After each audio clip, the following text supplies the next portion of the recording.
Hello there, world of tankers. Welcome to the channel. I'm your host, Droodles Blitz, and in today's video, we're going to be playing in the SPHT. Just released. I'm literally here with my friend.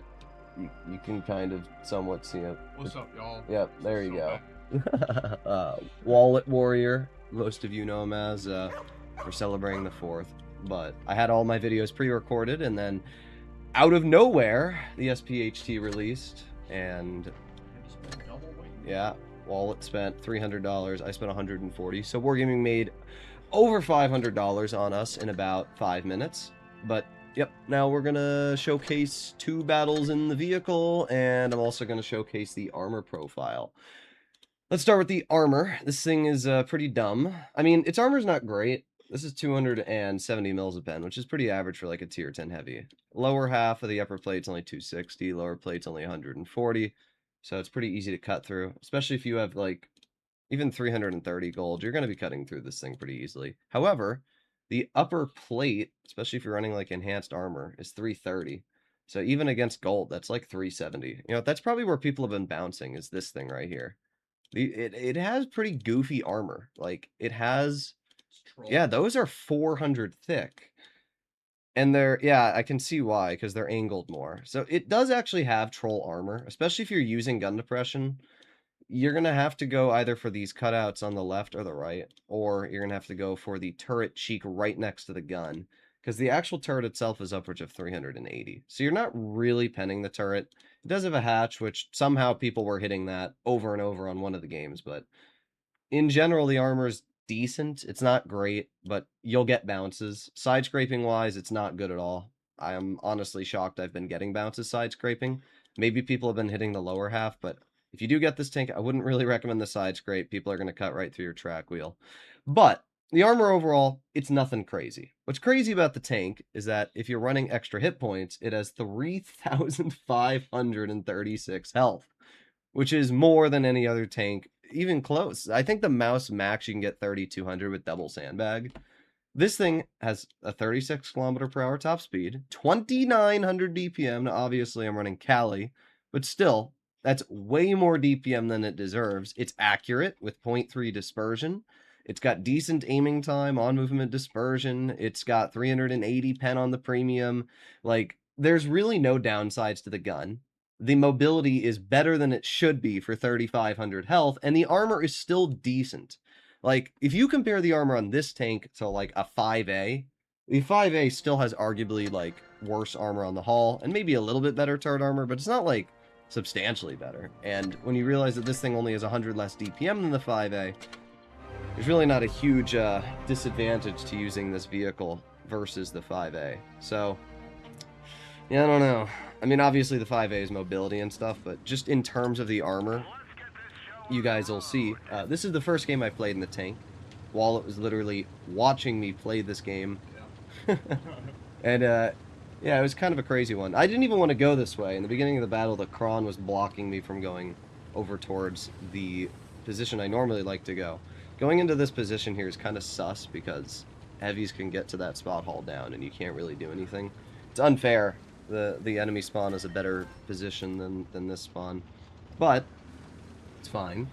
Up against us, we have an M6Yo 116 and a Mil2 and a Torn Von. So they do have pretty dangerous heavies, and I don't know, the 116 is kind of goofy. Like, these shots were pretty well aimed, and I guess the first one went a little high, but I'm pretty sure the second one went right where I aimed. And as I said, this thing is 380 mils of pen, and it just did not cut through. Like, that shot, yeah. Every time I use the 116, I swear I get penned. But, let's see. We got the Emil 2. And I don't know what he's doing, but he's poking out sideways. You can see track wheel is a weak point. I was pretty side on there. But the track wheel is a very large weak point on this tank. I definitely would not recommend to poke sideways like this Yo. But you can see the gun's nice. I mean, the accuracy's fine. DPM's totally fine. And we've already done 800 damage. And the thing is, if I just pen a shot for every time I get shot, I can easily deal 3,500 every game. Like, that's what's so stupid about this thing. You have so much health. And once the gun starts working on this vehicle against this 116, you'll see the guy just gets completely bled out. First shell, 425. And now he gets shot by all of the teammates as well. The Emil pokes, bounces me. So that's our first bounce of the game. We're already up to 2,000 damage. And, like, that's the thing. You don't even have to use this tank like it has hit points. You can just use it as a frontline heavy, kind of like you'd play in E5. Use it hold down, poke, shoot, back into cover. And then you have the additional benefit of having 3,500 health. So even if you do get shot, you still have so many hit points that it doesn't really matter. Mil2 pokes, gets nuked. We aim it on the 116. Again, that tank's turret is a lot better than it looks like on paper. So even though it shows it as a pen, it's actually stronger than it looks. But now we have the grill and the Tornvon on the rear. My Kron's horrible. Dude's sitting in the open, letting the 116 hit him. We're going to shoot at the upper plate of the grill, so we don't bounce. 116 clears our Kron. And now for some reason our 777 is driving out sideways. But I know the grill's the biggest threat. Wallet knows very well how cringe the grill is to fight. So just making sure that that grill isn't going to be able to farm me out. It would still take him over a minute to kill me, which is ridiculous. Like, that's really what's so stupid. If you think about it, the grill is like 3,200 DPM. I have 3,200 health right now. So it would actually take the grill over a minute to kill me at this point. So we're up to 4,000 damage, which is alright. I mean, that's not a crazy amount of damage, but it's just going to keep going up. I mean, they still have a Yag, which we have not seen the entire game. The grill still has a little bit of health left, and the Tornvon still has 1,600. I have a 183. I'm hoping that obviously the 183 is going to be able to support me. At least he cleared the 116. And there you go. Full health Yag gets spotted. First shot takes a quarter of that player's health off. So that's pretty nice. If that grill was smart, they should have gone to my left and poked over there. I was even expecting them to poke. I told Max that. And then the grill just gets spotted in front of me. So he played pretty poor. And the Yag... yeah, bro's already lost 2/3 of his health, hasn't shot me once. I have a feeling that this Yag was not going to be the hero their team needed. Another shot, Yag snaps the shell, and there you go. We've blocked 1,700 damage now. We've dealt 6,000 damage, and the Yag is out of the game. And the thing is, I still have 3,000 health. I can take a shot from the grill, still have 2,000 whatever health left. There you go, 2,600 health. And even if the Tornvon completely clips me out, I still have 2,760 DPM. He's done. He can't win. It is impossible. Right now, I have the same amount of health as a full health tier 9 heavy. Like, it's just ridiculous. It's absolutely ridiculous. So, I'm going to be honest right now. For anybody wondering my overall opinion on the tank, or you've been seeing people share your opinions, I mean, Max can agree. The thing's pretty OP. I mean, out of all the games I've played, the only battle I've lost so far was because the enemy team captured 2 supremacy bases, and we lost on base cap. And that game was legitimately like an 8k carryable game. Just like this one, where we're already up to 7,800 damage, and the Tornvon's dead. And I still have 1,700 health left. I could have legitimately dealt like 12k in this game if I had the opportunity. This tank is stupid. So there you go. First battle. We finish... top on the team, obviously. We get a 1 versus 3, 2,200 blocked, 387,000 credits. It's pretty wild. So, yeah, pretty good first game for the SPHT. And you know what? I was going to show one of the replays, but that game wasn't even that special. Let's just do a live battle. Let's see how we can do. We got a Conf Panzer I-7 and a Kron, and then they also have a Minnow. So they kind of have 4-ish heavies. It's just so weird that I'm half the size of an E100, and I have an additional 800 like health over that tank. It's ridiculous. I really don't know what Wargaming was thinking here.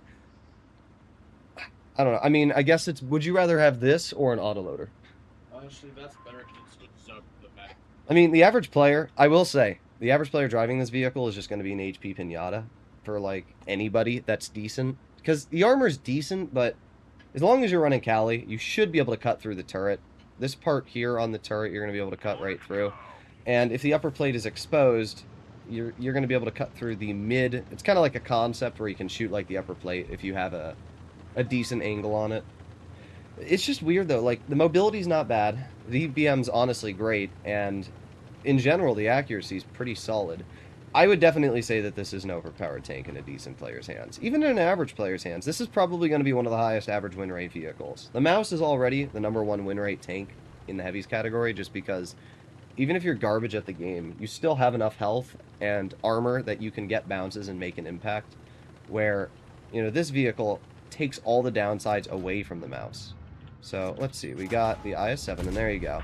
We get hatched immediately. Oh, no, we didn't even get hatched. No, I think that hit the invisible hitbox and went through our hatch. I don't know. For some reason, we saw the hatch on Armor Inspector. It's not a large hatch, but yet apparently everybody just hits it because they're that skilled.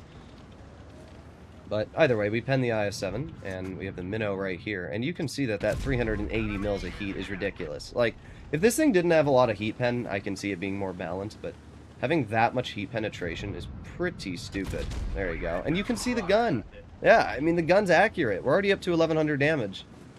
Like, it's a little silly. We got the Conf Panzer here, and just, okay. Went, unfortunately, in the one spot I didn't want it to go. Kron's YOLOing for some reason. Let's see, we have the KPZ again. Shooting an IS-7 hull down is not a very enjoyable experience, I can tell you that, but we're getting bounces. I don't know why I don't have gun depression here. Oh, my E100's driving to me. The way that this hill is like, designed is horrible for my gun depression. I have to, like, wedge all the way over here, and there you go. It's aiming on the Conf Panzer, fire standard shell, there you go. We're already up to 2,000 damage now, and we're just chilling. I don't really care if the IS-7 pens me. Yeah. Oh, well, that I actually do care a little bit. 268's being pretty annoying. And it's not, like, a big deal. Okay, come on, E100. There you go. So, we're up to 2,600 damage. I still have 2,400 health. And, like, the team's doing bad. I won't lie. The team is doing pretty horrible. But this pen is crazy. We're over 3K now. You think that 268's still sitting there? I bet you he is. Yep. However, even though the 268 hits me, he's now a one-shot. I still have 1,800 health left. So the 268's game at this point is over. IS-7, we go through the gun mantlet. Did you see that? That went through the gun mantlet. What the heck? Okay, well, there you go. IS-7's dead. We're up to 3,800. I mean, this wasn't even a crazy game. I could have played way more aggressive this battle. I didn't because, I don't know. Well, Max just died and the chair fell. I think your mom is chair. That was my. I just watched him, unfortunately, because I've got, like, the green screen thing. But, yeah, I just watched the entire chair just fall backwards. Either way, ladies and gentlemen, 4,000 damage, we aced. This tank is ridiculous. The fact that Wargaming thought this was a balanced vehicle is actually stupid to me. If I were to balance this thing properly, as I told Max, the gun just needed to be bad. Like, it's fine having 3,500 health if you give it, like, 2,200 DPM, 350 mils of heat pen, like the concept, and, you know, mid-accuracy. But the problem is, you give this vehicle decent mobility, a good gun, and the armor, and the hit points. There's really no area it's actually bad. Like, even though the armor was nerfed, it's still not bad armor. How much damage did I block that game? Like, 1,600? So, if I block 1,600 and I have 3,500 health, that's over 5k hit points, paired with a gun that is 2,800 DPM base. This thing is stupid. If you're wondering whether you should buy it or not, well, it's in crates right now, and the crates are ridiculously expensive, so if you're a whale and you love wasting money, what I'll say is it's a pretty good tank.